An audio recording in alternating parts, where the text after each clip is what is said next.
短命之报，我是鬼差大使，特来追捕你归案。颠倒女人，惊愕悲泣，报如来祖。惟愿世尊为我广说诸佛的大法藏及灭罪之方法，那我在死的瞑目。尔时普光正见如来以佛威力报鬼使言：无常杀鬼，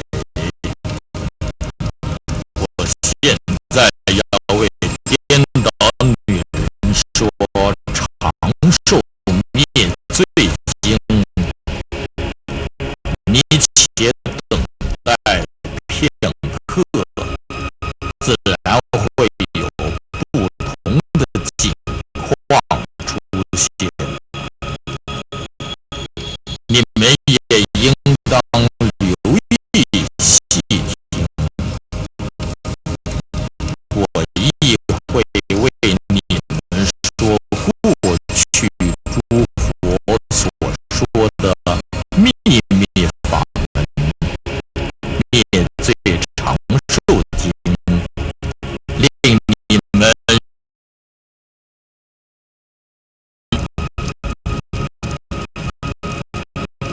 颠倒。你应当知道，此无常杀鬼是无人情讲的，